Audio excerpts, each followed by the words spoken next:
listening to Your Ultimate Life with Kellan Fluckiger, only on LA Talk Radio.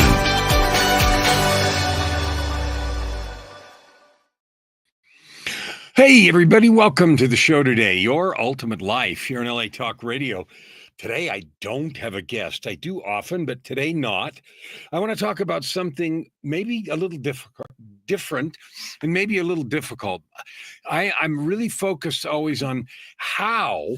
I love the how, right? Because there's lots of people that talk about ideas, about happiness, about joy, about creating. I use the words purpose, prosperity, and joy, and I call it the ultimate life. How do you live that ultimate life? Now, I don't know. Maybe life is so busy and so frantic for you don't even have time to think about ultimate anything. It's like, oh man, how do I get through the day, the week, the month?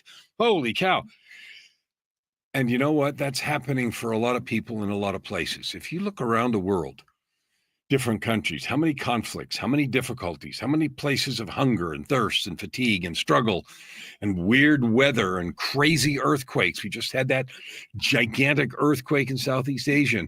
Thousands. The last number I saw was 1,700 people lost their lives, but I think that's several days old, so it's probably more than that. And, you know, people going about their day, and all of a sudden there's this thing, an earthquake or a volcano or something, and it disrupts their lives, and sometimes to the point of losing life and losing loved ones. And so one of the principles that I live by personally, it's a personal tenet of my life, and I live it every day, not something I think about once in a while, is a fact that we create our lives. And what I mean by that is I get to choose, no matter how urgent or how extreme the circumstance, how I react, how I speak, how I think, and how I show up. And a silly example is, you know, I live in Edmonton, Alberta, Canada, and we just had the last week, it was nice and warm before that, and most of the snow was melted. And all of a sudden we had 2 days of real, like snow, 6, 7, 8, 9 inches of snow, and cold for a couple of days. Now, I could have been really frustrated about that. Or I can say, hey, cool, last snow before spring. And that's a silly example, and I know that. I have a real serious one. How about if you go to the bank? I did this once several years ago. I had not kept my stuff organized with the IRS. I lived in the US at the time. I'm Canadian here, but suddenly I went to the bank one day and I was going to make a withdrawal, and the teller came out to me and said, I needed $500 in cash. So I was making a cash withdrawal, and there was plenty of money in the bank. At least I thought there was. And the bank manager came out holding a letter and said, you don't have anything in your accounts. They're all empty. And he handed me the letter, and it was a letter from the IRS saying that they'd taken all my money in all my accounts. Zero. Well, that was a sudden reversal. Suddenly I hadn't expected, and it turns out that they'd sent me some letters and I hadn't seen them or ignored them or whatever. Doesn't matter why, but the circumstance was like that. Okay, so I want you to think about a certain circumstance in your life where things have suddenly gone south. Now, we had the fires in LA couple of months ago, and I don't know exactly how many weeks ago, but where all this area burned. And all these people lost their homes. I have a friend, a dear friend, maybe you do too, that was affected, lost everything, burned everything to the ground. We had huge hurricanes, and those are earth natural disasters, you know, nature and things like that. And there seems to be more and more of that these days, extreme events, and some people blame it on global warming, and I'm not going to get into a political debate. What I'm here, I want to talk about those kinds of things in the context of this ultimate life business. Because sometimes it seems like Pollyanna, where somebody like me or somebody else says, well, you can have whatever life you want. All you have to do is think positive, or, you know, some crap like that. And that's not really true, that all you have to do is think positive. But it is true that we create life, our own life experience. So an example for me, and this is, you know, I've spent years working on mindset, personal development, and that sort of thing. And there was a time not too many years ago, about 6 years ago, where I woke up one morning paralyzed from the waist down. Now, the why doesn't matter, but I did. And I didn't know it, and I hadn't been expecting it. And I tried to get out of bed that morning, and I fell on my face next to the bed, splat, like literally, because nothing worked below the waist. And I didn't know that yet. And I couldn't figure out what was going on. I tried to get up on my hands and knees and splat again on my face because nothing was working. And as I lay there on my face on the carpet next to the bed, I was trying to think, what's going on? And I realized I was in a lot of pain and I had to go to the bathroom. Like you wake up, right? So I was crawling on my arms, like army crawl kind of thing, like they do under barbed wire or in a tough mudder race, that kind of thing, to the bathroom, and hoisted myself up, went to the bathroom, and then back down on my face to move around because there was no way to move any other way because nothing was working. And that was a sudden experience. And the reason doesn't matter. But I hollered to Joy. She wasn't that far away, but she was still asleep. I woke her up. And I said, I can't move. Nothing's working. And so she called the ambulance, and they came out and were testing me to see, and when I take you to the hospital if nothing's really wrong. And it became apparent very quickly that something was very wrong. And so I'm in the back of the ambulance, and I had never ridden in the back of an ambulance to the hospital before. That was like the first time, and that was in 2018. So that was only 7 years ago. And I'm going to turn 70 this year, so I was 62 or 63 at the time. And I was thinking, I thought a lot, and I was in a lot of pain. I could feel significant pain, but nothing was working, so both. And the most interesting thing happened. I consciously decided and said to myself, and then said out loud, alone in the back of the ambulance, okay, this has happened. What is the gift here? And it was kind of a weird experience. What is the gift here? I'll tell you what it did. It shifted the way I was looking at the whole experience because it put the pain to the background.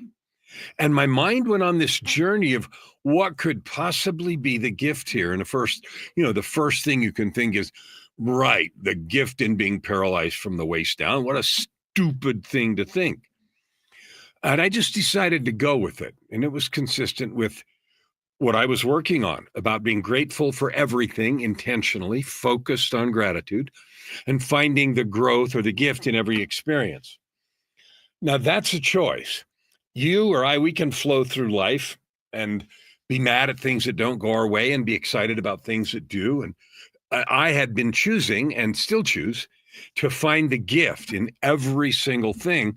And this was like the ultimate test, right?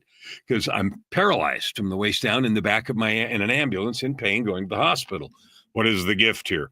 So I went down that road and thought about it. And I just named several things that were a gift. Slowing down, focusing on the things I did have, grateful that I was with Joy, a courageous, beautiful angel of a wife who is, following me to the hospital in a car, and et cetera, et cetera. So there were lots of things that I could count as a gift. The exercise and all the things I listed aren't important. What is important is what I learned by doing that. By the time I got to the hospital, I was in good spirits. I was, joking with the people, saying and the pain had subsided a little, but I was still paralyzed. And so it went on from there. And they, of course, admitted me to the emergency room immediately. And you come in, and you're sitting in the ER. Sometimes you wait a long time, half an hour, 2 hours, 3 hours. And you're sitting there, and then these people come in on stretchers, right? And often they get moved in right ahead. And even if you've been sitting there 2 hours, here come these other people. And it can feel frustrating. And then I was like, I'm one of them. I came in, and given my condition and what was going on, I got admitted and moved right away. So here was the interesting thing. They took me in. They moved me right away to X-ray and did an MRI and some things like that. And after the results of the X-ray and the MRI and stuff, they called the spinal surgeon who was on call, at another hospital. And it so happened, and I don't believe in coincidences, happened that he was one of the top spinal surgeons in Canada. But anyway, he took one look at the x-ray results and the MRI and stuff, and he said, okay, take him to the OR, the operating room. So I never was checked into the hospital. I went from the emergency room to the operating, from the ER to the OR to get taken care of. All right, now that's the end of the story. There's an operation and some other stuff, and it was successful. And I was in the hospital for a few days, and everything was fine, and I walked out, right? The point of the story, and the reason I'm stopping it there, is because I want you to just think about the circumstance. And you see this background behind me. It says creating courage, patience, and peace. Creating courage, patience, and peace. And I used every one of those words on purpose. Isn't it fun what you can do with AI? So I was talking to one of the AIs, and I, told it what I was going to do here. I was going to talk about this thing, and I asked it to create me a background. And it did. And I told it to put the words around the side because my face is in the middle. And right behind me, it says in big letters, same thing, creating courage, patience, and peace. But anyway, cool stuff we can do with AI. And there's lots more than that. But I had it create me this background for today. Every word is important. Creating is the first word. Creating means it's a choice, not an accident. So if you are in a storm of life, whether you're paralyzed or your bank account's broken or you just found out, your spouse is leaving you or somebody's ill or, something that's, quote, terrible is happening to you, you and I, we have a choice. And what I want to talk about today is how to do that. Because it's easy for me to sit here and say, well, create courage, peace, and patience, and blah, blah, blah. And you're in the midst of a turmoil and you go, you're full of crap, Kellan. How do I do that? Well, let's talk about how to do that. That's what I want to talk about today. The how of the how, about if you want to. Now, obviously, me, we're free to live in anger, frustration, negativity, the opposite, rage, revenge. It's not fair and all that stuff. You're free to do that. I haven't found that to be very rewarding. In fact, I found that to be sort of a death spiral. The more angry and frustrated I get and blaming others, the worse it gets, because most of the time we're powerless to change it. And so we end up just raging against the machine or society or the economy or the government or God or somebody. And I've never found that to actually solve anything. So when I have chosen this other path, it's been easier. It's made whatever's going on easier to deal with. Easier to get through. And it's created some interesting bright spots. So the whole stay in the hospital for a few days turned into a series of miracles. And by miracles, I mean things that weren't supposed to happen or for which there is no explanation, right?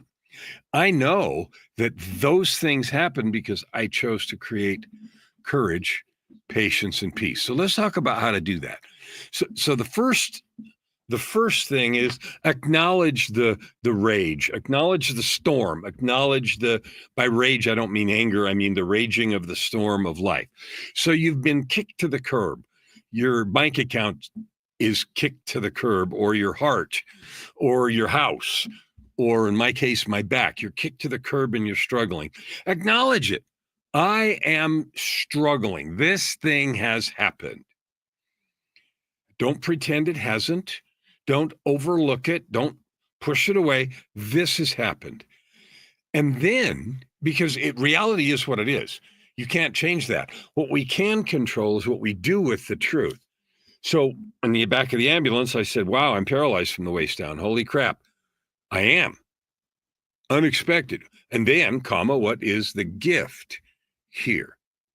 So when you acknowledge that, you say, this is the breakdown, this is the betrayal, this is the struggle, this is the storm.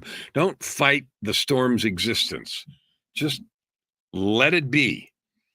And then work with it. Let's see what this storm is creating. The obvious is it can create helplessness or rage or anger, but what else is it creating? Maybe it's creating resilience. Maybe it's creating a way for me to have some growth. That's certainly what this circumstance did for me. It also created an opportunity for me to write another book called Walking Without Fear, because the reason I was paralyzed and the solution and all that spawned a book, Walking Without Fear, that has added to my coaching. It's added to my business. It's added to my ability to serve others going through similar kinds of struggles. So it was forging a new piece of me. Now, sometimes that forging feels hard. The refiner's fire. And where I've come in my life is I look forward to that. In fact, I choose every day to go into refining fire, and I look for ways to grow. So your pain or struggle is not proof of failure. One of the things that I used to do when stuff didn't go the way I wanted, I didn't do this with the paralysis, but I did it with lots of other things, is I viewed it as my failure. I suck. If I didn't suck, this wouldn't be happening. And I viewed it as some kind of bad thing. I'm bad. I'm being punished. I'm no good. I sort of went down one or more of those roads. And whatever your words are, there's like 10 roads, some weakness, some failure, some not good enough, some karma from somewhere. And you heap it on yourself. You are somehow at fault, to blame, and bad. That's not true. Your pain is not proof of failure. It is an opportunity to become something new. Now, another truth that sometimes gets lost is, I used to, and maybe you do, why is this happening to me? Everything happens to me. Nobody happens to me. Nobody gets the trouble that I do. I have more struggle than anybody else. That's not true. It's just flat not true. There may be seasons in your life where just one thing after another seems to happen. I've had those. Maybe you have too. Maybe you're in one right now. When you're in one, certainly seems like it's all happening to you, but it's not. You're not alone. You're not, the universe isn't picking on you. Okay. We all experience those things. And I don't know about you, but me coming to terms with the idea or the truth that this just stuff happens and I'm going to get through this. This too shall pass. Now that's a phrase, this too shall pass, and it does. An hour later, sometimes the drama is over. Go back to the bank account time. At the moment, it was a horrific shock. I'm standing there wondering what I'm going to do. Flat, broke, zero. Look in my wallet, $10 or something. That's it. I'm done. You can imagine the phone call. I did have a cell phone and it still worked, right? Calling my wife and I'm saying, sit down, right? And I have to tell her what's going on. And the bank that we banked at was walking distance to the house, and I'd walk there. It wasn't right by, but it was a few blocks. And so it was like a 15, 20-minute walk. And I called her from the bank, and all the way home, I'm thinking, what in the world are we going to do? What am I going to do? And I had no expectation that they wouldn't take more, because everything they'd taken didn't even begin to satisfy what they said I owed. And so it's like, I can't even use the bank. So it wasn't even a one-time thing. It was like a poison dart waiting to poison me again and again and again. So anyway, I'm using my examples because I don't know yours. But pain is part of the curriculum of growth. That's something I know. And I know from my own life, and I can tell you that's a universal truth. Now, how we view the pain, you've heard the saying, pain is required, suffering is optional. And I'm not going to tell you the only way to hear that, but how I hear it is pain, meaning events that suck, are part of life. Hence, they're required. Suffering, which is the ongoing choice to continue to experience pain, is optional. So the bank account's empty. Shock, holy cow, pain, I'm done suffering. My mind turns to opportunities, options, what to do next. What can I do next? And what I did and the plans don't make any difference.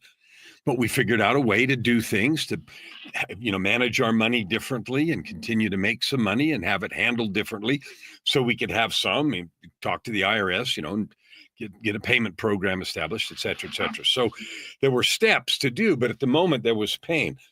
I chose not to suffer. I chose to take action, mitigation, and figure out what to do. You can too. I did that with the example of the, paralysis. I asked what the gift was. I found one. I went to the hospital. They were able to do stuff. And the next week or two, I was in the hospital for a few days, like 9 days. And then I got out and was blessed. And there were some miracles. But the action, there was no suffering. There was pain. I invite you to think about that. What is something going on in your life where you experienced recently, yesterday, today, last week, some terrible pain, unexpected thing that didn't go like you wanted, death, betrayal, illness, something not trivial, something pretty significant.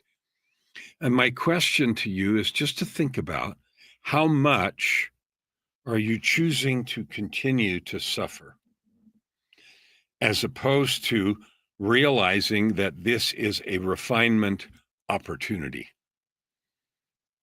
My experience is choosing to view everything as refinement alleviates the pain, and it puts my mind in a creative mode. It puts my heart in a creative mode.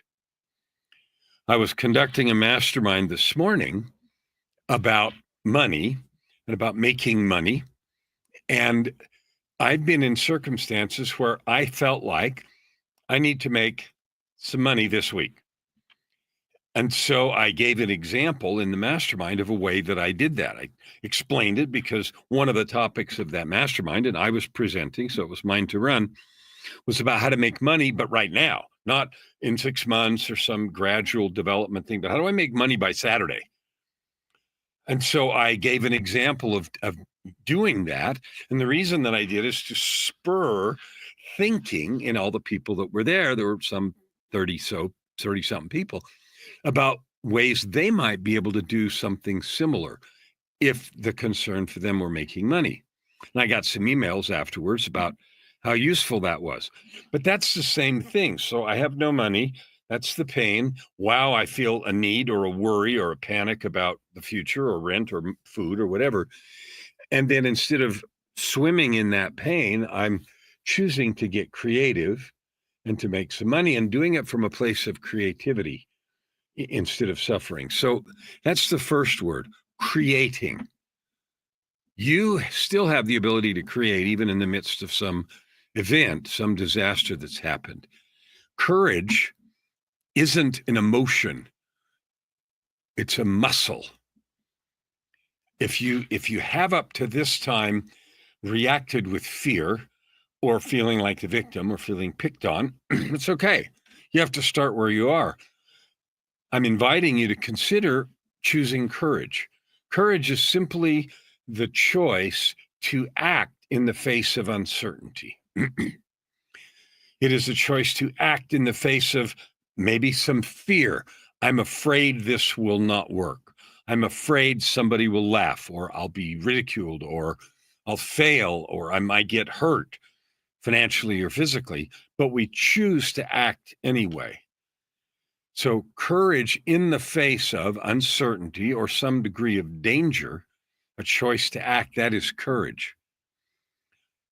It's not the absence of fear. That has nothing to do with courage. It's a choice to do something anyway, to move ahead anyway. I have this uncertainty and hence some fear. I'm going to do it anyway. So I said I was going to talk about how. Here's a how.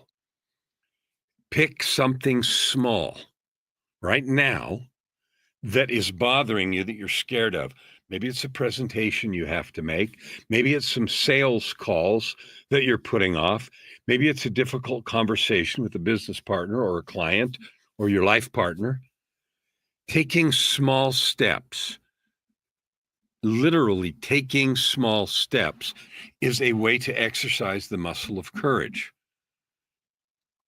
Okay, you don't need to. Sometimes you have to jump off the cliff and build your parachute on the way down. But the number of times in life where you really have to do that are not very many. And it's the same process. You do it and build your parachute. But it's easier to exercise the muscle when you do it a little at a time. When you say, I'm going to take these small acts. And so choosing intentionally this morning or tomorrow morning, what is it that I can do today to demonstrate 2% more courage about something that I've been either procrastinating or afraid of? What is that? You know immediately what it is. Well, I could do this. I've been putting it off or I'm afraid of it. So do a small thing and then do 2% the next day. Do you know how fast that accumulates? In a couple of weeks, you're 30% more brave, right? In a month, 60%, 2 months, you're 100%, like you're done. You've developed the muscle of courage. So that's a way to do that. I want to move to the next one, which is patience. So we talked about creation, we talked about courage. I want you to think about patience for a minute. Sometimes we think about patience as being, chicken, being afraid, or we think of patience as weakness, right? We sometimes equate patience with fear, and that's not really patience. Holding back because I'm scared isn't patience. Patience, as a quote I have, patience isn't waiting. It's holding power in stillness. It is intentionally choosing to wait and holding a power in the stillness. Now, as a coach, I have the blessing, the opportunity to often have powerful conversations with people. And by powerful, what I mean is inviting them to look at themselves, what they're thinking, or what they're feeling, or what they're doing or not doing, in a space of safety and honesty. So it's not, how come you're not in a space of judgment? But it's like asking questions. Why is that how you're handling this? And then a client gets to explore what's going on with them. And it may seem obvious. It's like playing chess. You're looking over somebody's shoulder and you can see the move they ought to make. Patience is power. Now, we are conditioned. We are conditioned by our society, our life. It's so fast, 24-hour news cycle and this and that. Everything's right now, right now, right now, to believe that every problem needs to be solved in the length of a TV sitcom, 22 minutes, 30 minutes counting commercials, like right now, download, double click. That's not how the world works. It's not how growth works. It's not how personal development works. It's not how relationships develop. Things that develop that fast disappear just as fast. Patience. Think about Michelangelo sculpting David and the story about, he had the block of marble and he sat there and looked at it day after day after day. He went in the morning and he sat and looked at the marble, and pretty soon the story goes, pretty soon one of his people, his apprentices or the people he had working for him said, aren't you supposed to be working? And he said, I am. And then finally, after X number of days, he went to work and, carved it. And someone asked him some questions about it. And he said, all I'm doing is removing all the marble that shouldn't be there.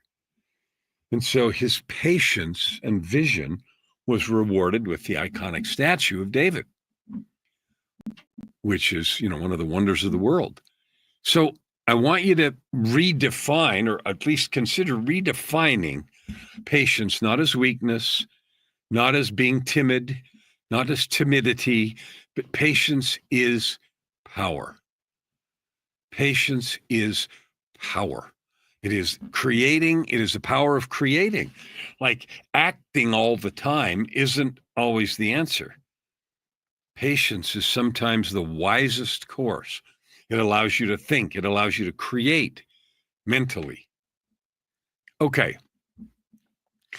I want to go now to peace.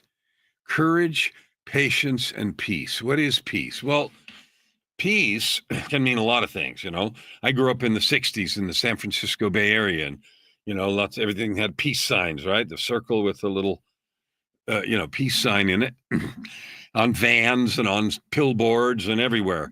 Peace, make love, not war. And in that sense, peace is the absence of conflict. Well, that is one very small definition of peace. I want you to ask yourself, if you sit quietly, is your heart at peace? I don't know. Is your heart at peace? When I talk to people about meditation, often one of the first things I'll hear is, oh, crap, I can't do that. I can't sit still that long. And even if I sit still, my mind is racing. I just can't turn it off. Well, I believe you. I absolutely believe that's true. But the only reason is because you haven't practiced it. Someone might sit still and they can't sit still. They got to fidget and move their legs and dance and move a pen and fidget, with a fidget spinner or something, right? That's just a habit. And learning to create peace inside is a really valuable skill. And let me tell you why. We start from the outside in, but real peace comes from the inside out. To learn it, often we have to just first sit still, 5 minutes, set a timer, don't move. If you haven't practiced it, that can be really difficult to do. When you learn, then you begin to master the physical part. Then you can do things like think about your breathing, and you experience what it's like to breathe, and you feel the air in your lungs. Or maybe if you slow down, you can feel your heart beating and you weren't aware of it before. And as you practice turning on or turning up the knob of peace, starting with physical peace, what you'll discover is you then develop the ability to calm your mind, to just slow it down. And when you might say, well, why would I do that? Well, what I notice over and over again with myself and others is the more I'm able to turn it down, my physical movement, my internal movement, my thinking, and focus into peace and quiet, the more creative I get, the better ideas I have, the more relaxed I am, and the happier I am. The more peace I feel, my mood goes up. Think about that. So if you want it, you're having a difficult time, you're having a disaster, a life, or a situation of turmoil, you can create peace at any moment. Now, you might disagree with me, and that's only because of lack of practice. You can create peace at any moment. Just before this call, an hour or so ago, or an hour and a half ago, I was with a group of people on not a Zoom call, but kind of a Zoom call. It was a different platform. And several of the people, a couple of them I knew, but there were about 8 people, and there were 6 or so that I didn't know at all, never met. And because of how everyone chose to come and the skill of the facilitator, we were able in a very short time, 5 or 10 minutes, to create peace and trust and creativity and express vulnerability and openness and attraction and affection to each other in a supportive and powerful way. And that was a wonderful experience. What I noticed in me is any worries went down. Everything was. Now, what I'm going to tell you, you may or may not believe, you can have that even when crap hits the fan. Like you don't have to respond from a place of anxiety, being uptight, frustrated, and negativity. You all know the fight, flight, or freeze thing when your amygdala takes over and all kinds of cortisol and adrenaline gets pumped into your system. There's some physiological effects. Your digestion shuts down, all the energy and blood goes to your large muscle groups so you can fight or run or whatever. But it also turns off your reasoning. It makes you stupid. Okay, it subtracts our ability to get creative. And so when you intentionally learn to slow down and calm that, your creativity goes through the roof. Your ability to reason and create solutions and outcomes goes through the roof also. So learning this skill is really valuable. So me sitting here telling you, gee, when crap hits the fan, you can create courage, patience, and peace. You can say, well, that's very interesting. And so, but it won't do you any good if you don't do it until the crap hits the fan. So I'm urging you or inviting you to consider learning to create peace.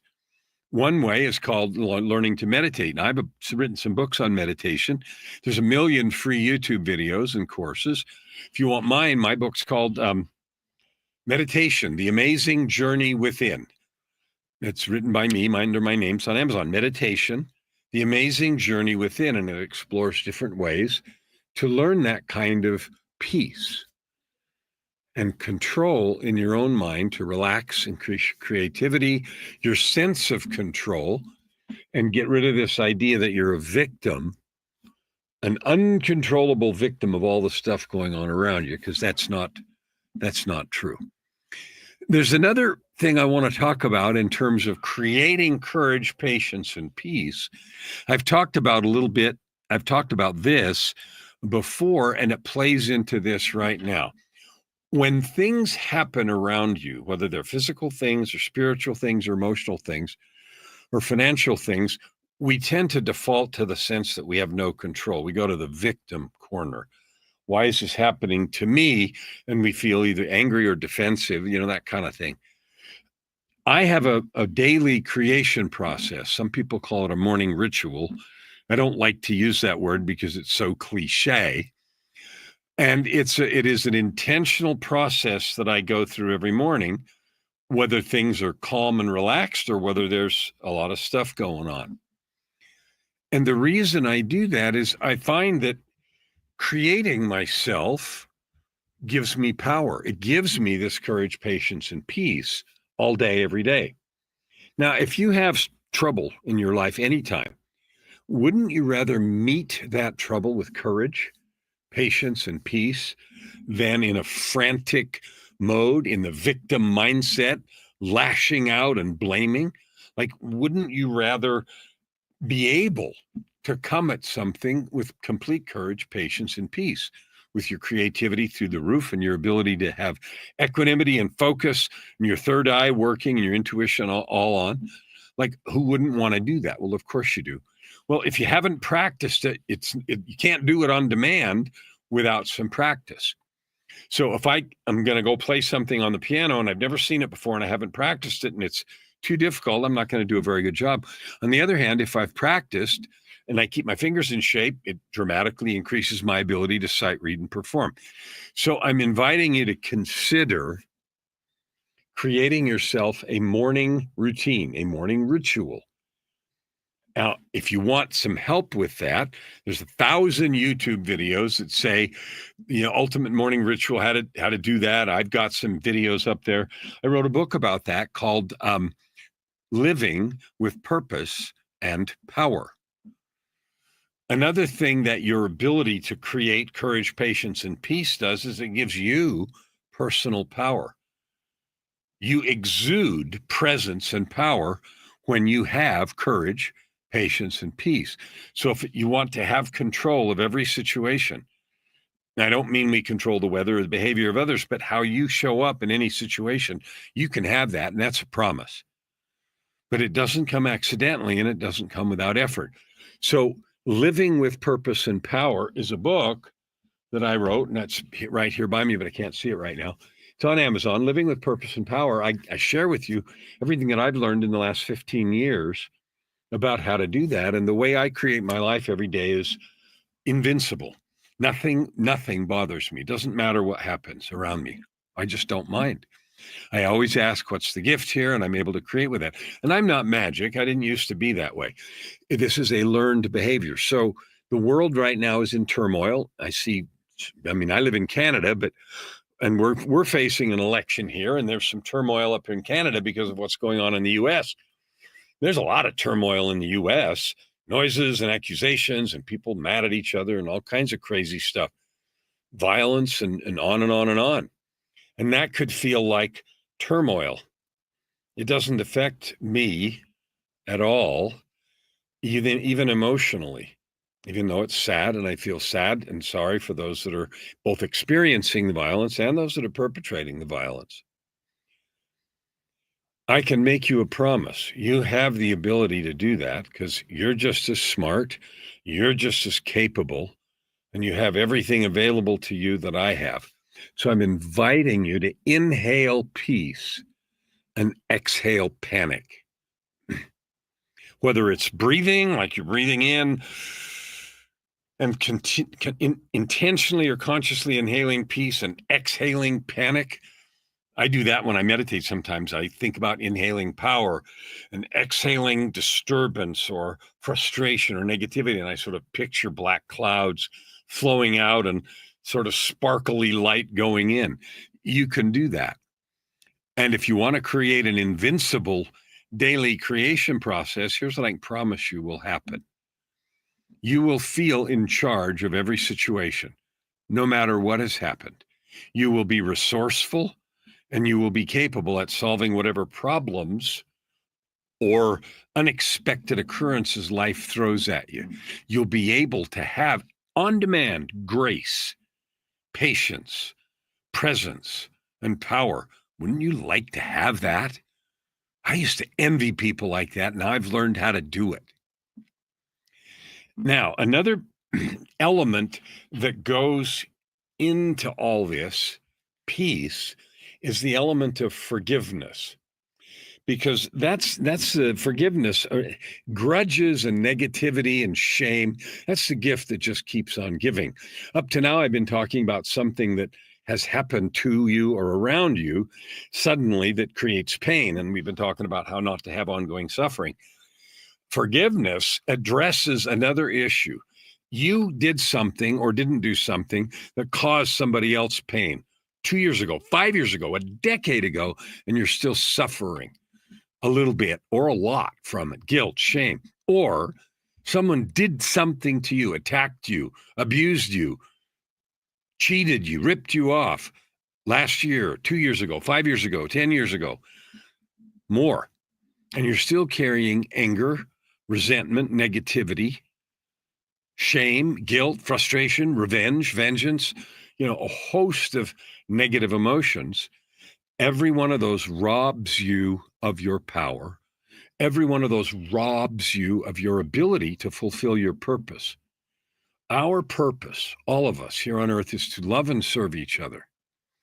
Every piece of anger, resentment, revenge, guilt, or shame that we carry around with us gets in the way of us filling our divine capability and purpose. Now, you can think I'm crazy about talking like that, but I've lived through enough stuff, both of my own drama, serious, and if you've heard other episodes, you've heard all about that. And if you want to read the details, it's in a book called Tightrope of Depression, My Journey from Darkness, Despair, and Death to Light, Love, and Life. But I've lived through enough of that to tell you that if you choose to forgive, eliminate the power of past events, whether someone did something to you or you did or didn't do something. Now, I'm not talking about ignoring it. There are steps you take. And I'm also not talking about putting yourself in danger or trusting someone who's untrustworthy. There's a difference between forgiving and trust. You don't need to put yourself in a dangerous situation. So every time I talk about forgiveness, people, well, what about? I'm not talking about that. I'm talking about no longer allowing power from past events to have power in the present, whether someone did something to you or you did something to somebody else or any variation of that. Your choice to eliminate that power allows you to create courage, patience, and peace, which means you walk through your day at the peak of your power. Now, you know what it's like to have a fabulous day, a great day where everything's going right. You can do nothing wrong. Every time you touch something, it's magic. You say the right thing, you show up in the right places, and it's like, yeah, I can't lose, right? What if you could have that every day? What if you could have that even when crap hits the fan? To be the epitome of light, to be the epitome of creativity, to be the epitome of calm, guidance, attractive, a beacon of light, a vessel of love, and a conduit of power. You might think I'm nuts, but it's possible. Wouldn't you want to have that? I sure did. And I've spent the last 17 and a half years now working so that I can, and I do.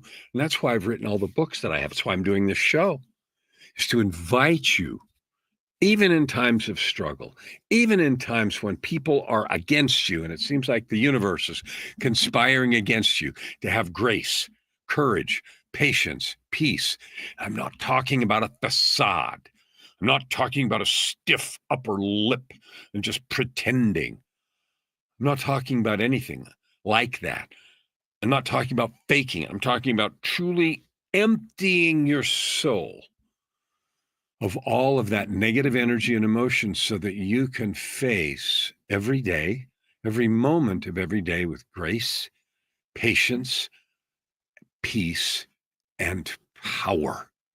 Because when you stand with courage, with patience, and with peace, you have power. People around you can feel it. You feel it. Your ability to create is unlimited. And that's not surprising, because who are you? You're a divine being. You came from the divine. The pedigree of your spirit is a single line. You, God. So you're that close to deity. So since you're a divine being, of course you have the right and the ability to have courage, patience, peace, power. What I see so much of is we don't use it. We don't develop it. We don't pay attention to it. And it's like you starve your body and then wonder how come you can't run or how come you can't do push-ups. Your spiritual power takes development. And that's why I said creating courage, patience, and peace. Don't wait till you need your rainy day fund and then wonder how come you have no money. It's the same thing with your spiritual reserve, your energetic power, your ability to cope with difficulty. The last thing I want to talk about here is surrounding yourself with light, with love, with good stuff. I consume uplifting content, books, videos, sacred literature all the time. Why? Because I want to be in a place of creation and power. I want to surround myself with light, with good. I want to be part of that. I want to be adding good to the world every day, all the time, just because I can, not because somebody's keeping score, because I feel so good. Now, the last thing with this I want to offer you is you are where you are right now. If all this stuff I've talked about sounds like, oh, that'd be really cool, but I don't know how to do it, start now. I have a YouTube channel called Ultimate Life Formula. Ultimate Life Formula. Go there. The videos are free. Or go to yourultimatelife.ca. Get on my list. I send an email every day called Purpose, Prosperity, and Joy in 60 seconds. It's not to sell anything. It's just to give you tools and encouragement for purpose, prosperity, and joy. You have the right to live in joy.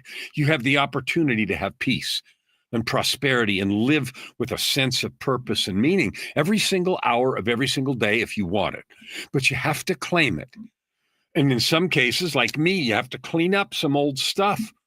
I had a lot, but I did, and I can promise you it's worth every effort.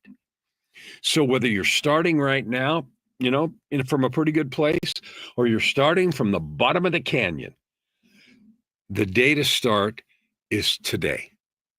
The time to start is now. My whole mission is to reach 300 million people with the message of your divinity, your capability, your possibility, and to do every single thing I can to help you create a life of purpose, prosperity, and joy.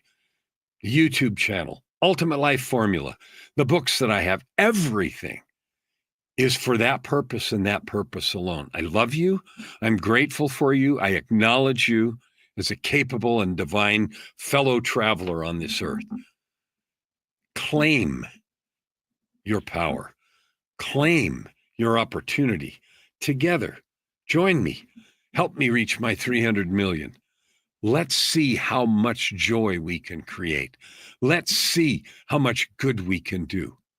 Because I can tell you, making a conscious and intentional choice to add good to the world, to do good, to discover and declare your own purpose and create prosperity and joy, there's nothing like it.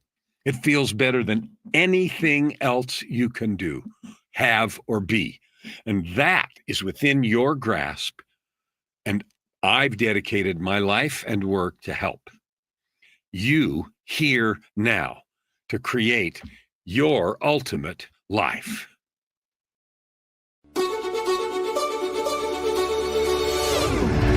You're listening to Your Ultimate Life with Kellan Fluckiger, only on LA Talk Radio.